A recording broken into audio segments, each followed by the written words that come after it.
Hujan deras mengguyur Jakarta Timur. Air membanjiri jalanan sempit di komplek pemukiman Pademangan Barat. Suparno, seorang pedagang bakso keliling berusia 40 tahunan, menghela napas berat. Malam ini, animo pembeli terasa sangat rendah. Gerobak baksonya yang biasa ramai diserbu pelanggan terasa sepi. Ya Allah, mudah-mudahan ada rezeki malam ini, gumam Suparno sambil terus mengayuh sepeda motor dan memukul-mukul kentongan usang. Suara kentongan itu beradu dengan deru hujan, menciptakan melodi yang sendu dan pilu. Suparno sudah berkeliling selama hampir 3 jam, tapi baru terjual 10 mangkok bakso. Jauh dari cukup untuk menutupi biaya bahan baku dan ongkos transportasi. Ia teringat akan istrinya Minah dan kedua anaknya yang masih sekolah. Ia harus pulang membawa uang agar mereka bisa makan esok hari.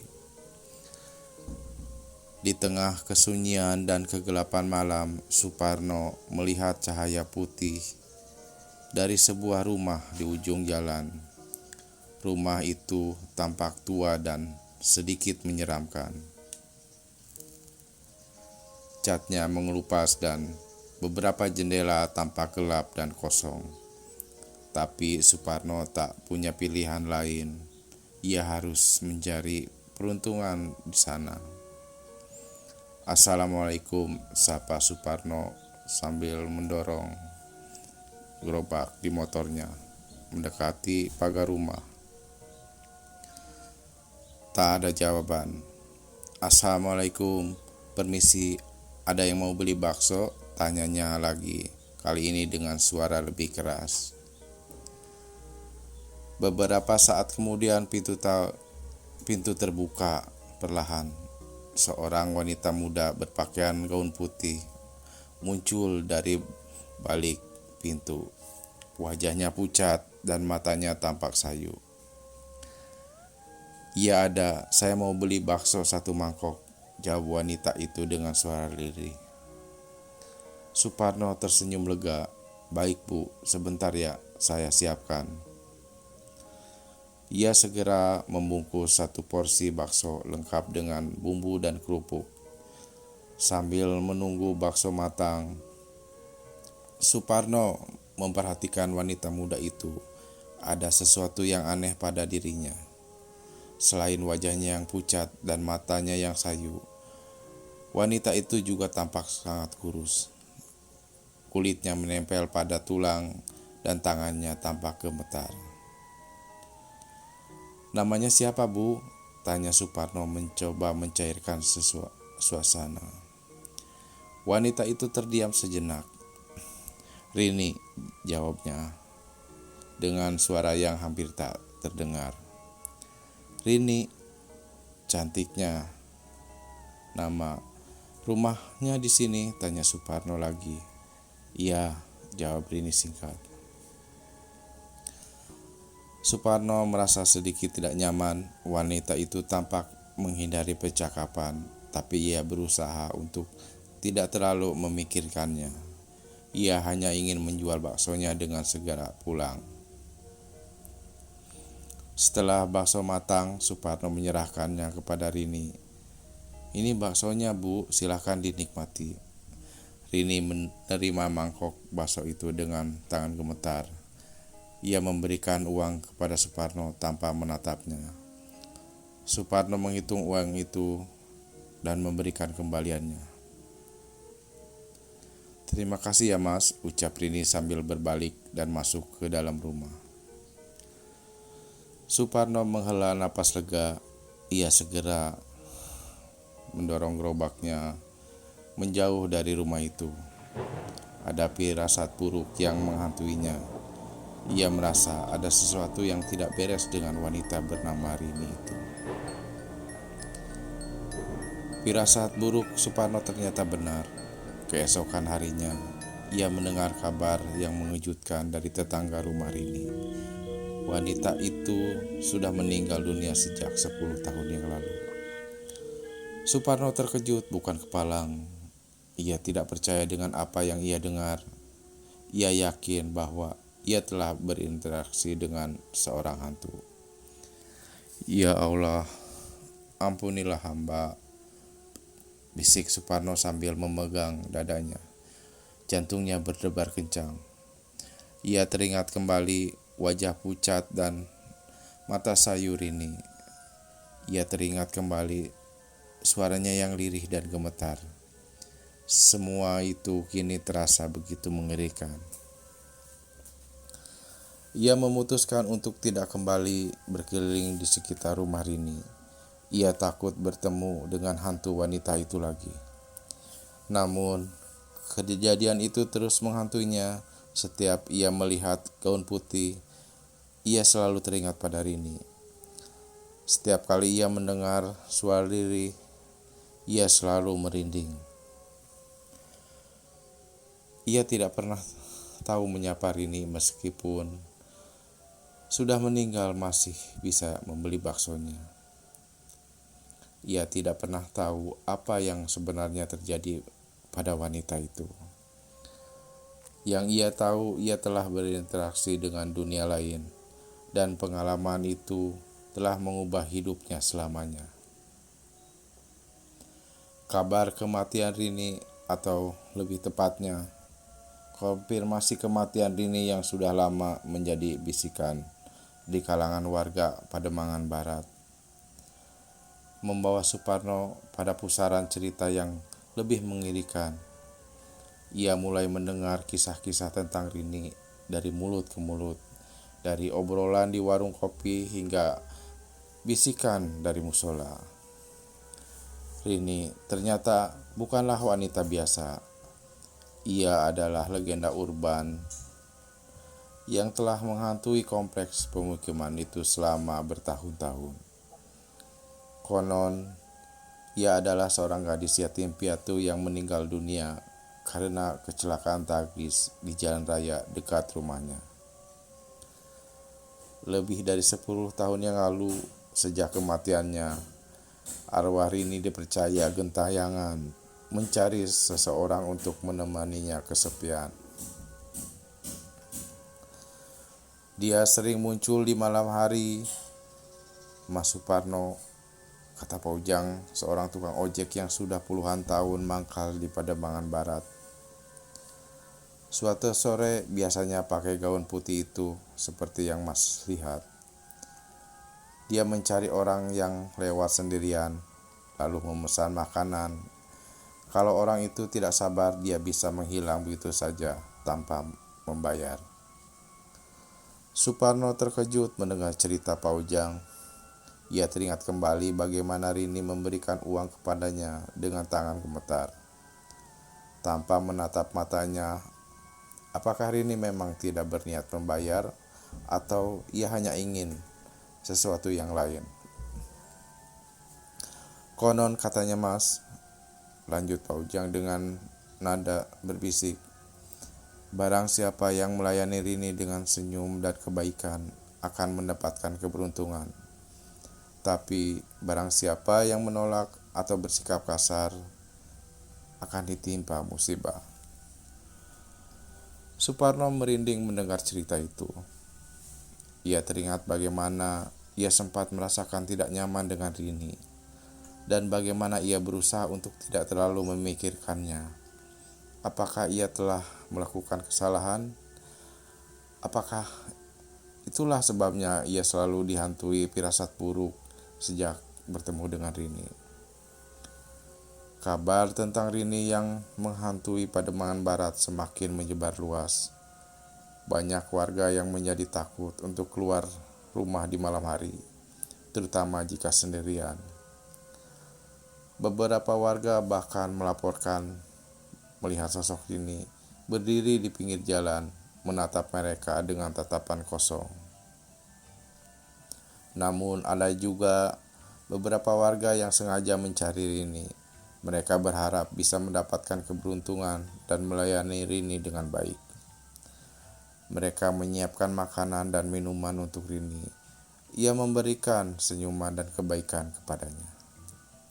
Tetapi tidak semua orang mendapatkan keberuntungan.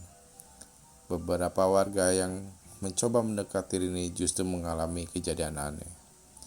Mereka sakit keras, mengalami kecelakaan, atau bahkan kehilangan orang yang mereka cintai. Suparno semakin bingung. Ia tidak tahu apakah harus percaya pada cerita-cerita tentang Rini atau tidak.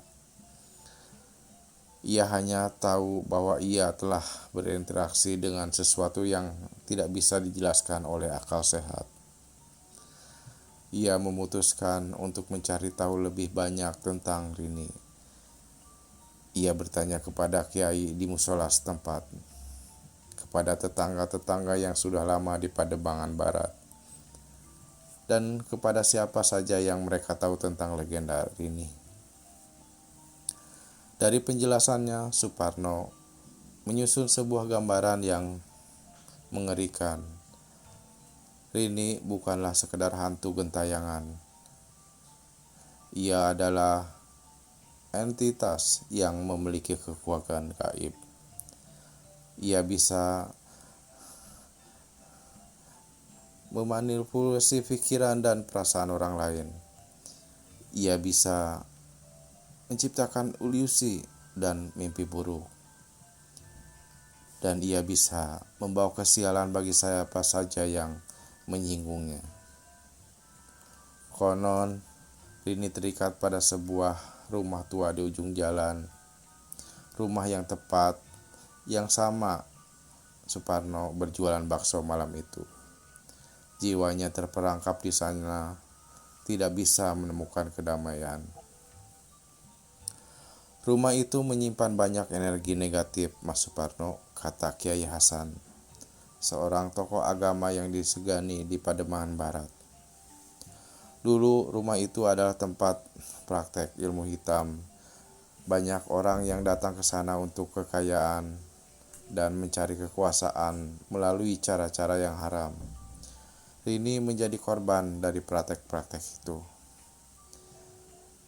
Kiai Hasan menjelaskan bahwa Rini membutuhkan bantuan untuk membebaskan dirinya dari kutukan yang mengikatnya. Ia membutuhkan seseorang yang bisa melakukan ritual pembacaan ayat suci Al-Quran dan doa-doa khusus di rumah itu. Tapi Mas Suparno, kata Pak Kiai Hasan dengan nada hati-hati, ritual itu sangat berbahaya. Rumah itu dijaga oleh makhluk-makhluk halus yang sangat kuat. Orang yang telah melakukan ritual itu harus memiliki iman yang kuat dan kesiapan mental yang tinggi. Suparno terdiam sejenak. Ia merasa takut dan ragu. Ia hanyalah seorang pedagang bakso keliling yang sederhana. Ia tidak memiliki pengetahuan tentang ilmu gaib atau ritual-ritual agama.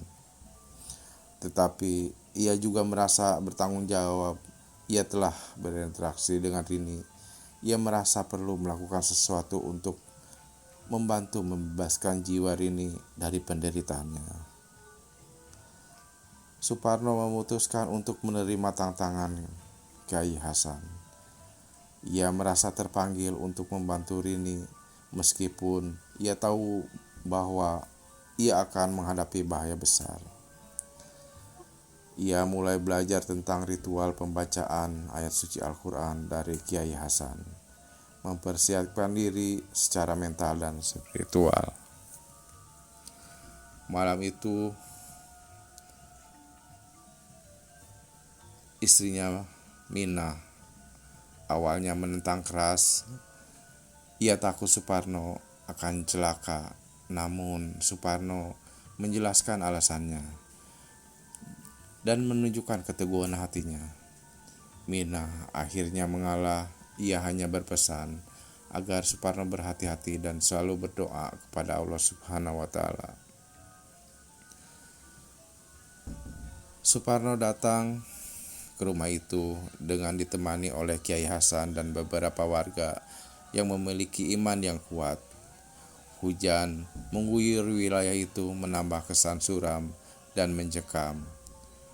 Rumah itu tampak gelap dan sunyi, seperti menunggu kedatangan mereka. Kiai Hasan memimpin doa pembuka, memohon perlindungan kepada Allah Subhanahu wa Ta'ala dari segala gangguan makhluk halus. Kemudian Suparno mulai membacakan ayat-ayat suci Al-Quran dengan suara lantang. Suaranya bergema di dalam rumah tua itu, mengisi setiap sudut dengan cahaya spiritual. Namun bukanlah hal yang mudah yang mereka hadapi. Tanpa diduga rumah tua itu bergetar, angin bertiup kencang, senter yang mereka bawa berkedip-kedip. Suara aneh mulai terdengar, seperti bisikan-bisikan dan teriakan-teriakan. Makhluk-makhluk halus mulai menunjukkan kehadirannya. Siluet-siluet gelap menari-nari di sekeliling mereka. Benda-benda berat bergerak sedikit, seolah-olah ada yang mendorongnya. Suparno merasakan hawa dingin yang menusuk tulang dari bulu kuduknya meremang. Ia terus membaca Al-Quran, berusaha untuk tidak terpengaruh oleh rasa takutnya. Kiai Hasan dan warga dan lainnya juga ikut membacakan doa-doa, memperkuat energi spiritual mereka. Tiba-tiba sosok Rini muncul di hadapan mereka. Ia tampak pucat dan putus asa. Matanya dipenuhi air mata. Ia meratap dan memohon agar mereka berhenti.